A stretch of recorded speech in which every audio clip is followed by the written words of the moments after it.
Hi, this is Tom coming to you with podcast, I think number 6 of these daily podcasts that we're doing in this time of kind of what everybody's calling lockdown or kind of isolation. And it's been really good to bump into so many of you around and about in the community over the last week or so who said how much you're enjoying these daily podcasts that we're doing. It's not a usual way for us to connect as church, but we believe that God is doing a new and different thing in this season. So we're really grateful for that and for all the feedback that we're getting from you who are watching and enjoying these. And that kind of unusual thing is a theme that I want to pick up in today's message. This is an unusual season, isn't it? Both for us as individuals, but also for us as church. And we're all being pushed out of our comfort zones. And we heard, didn't we, yesterday from the chief medical officer in the press conference, that this season might be going on for longer than any of us thought. That might be quite a hard thought for some of us. The headline wasn't it? We can't just revert to normal, whatever normal is or means. We can't easily go back to our old ways of life. And I talked a bit last week about how we're isolated from our support networks at the moment, our friends and our families. But after hearing that news yesterday, it struck me that it goes even further than that. We're not just isolated from the people who are close to us, but we're also isolated from our routines, our familiar surroundings, from our jobs, our colleagues, our church, the usual ways that we worship. It's a bit like living in exile from our normal lives. And this morning, as part of the kind of daily Bible reading the Church of England puts out, I read part of the Bible which is all about a time where God's people were living in exile in Egypt.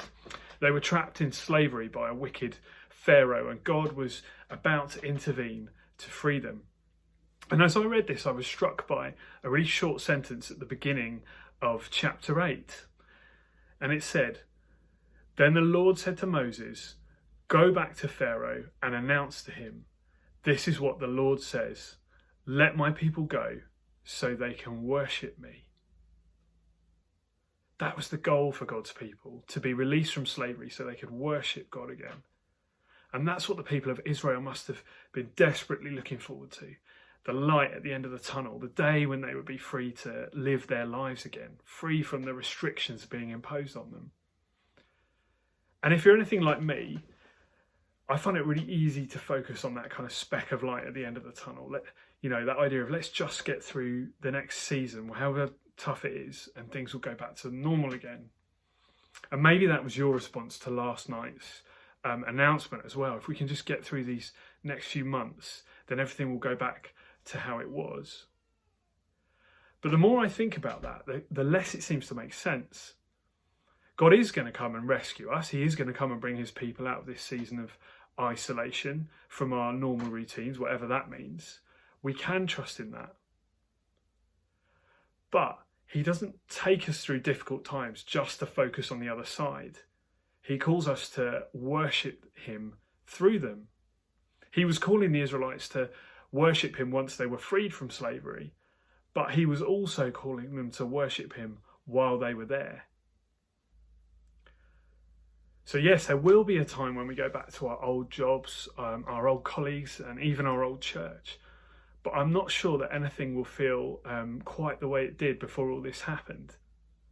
We're being changed in this season. You only have to look at how we're doing church to see that. So let's not just look to the future hope and just hope for everything going back to how it was. How is God working in your life here and now?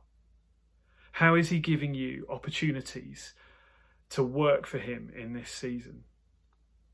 I heard some colleagues this morning talking about what a joy it was that they were being able to connect with their family in this time in a way that would never have been possible when life was, in quotes, kind of normal. What's God doing differently now that might present a new opportunity? Yes, we can trust in God's promise of a future hope, but if we only focus on the future, we might miss what he's doing in this season, no matter how hard it is. And he is with us in the here and the now. I want to challenge you today to be brave enough to ask, how might God use me in this time? It's hard, it's tough, it's unusual, it might even be lonely for some of us. But what opportunities is he giving you today to do something new?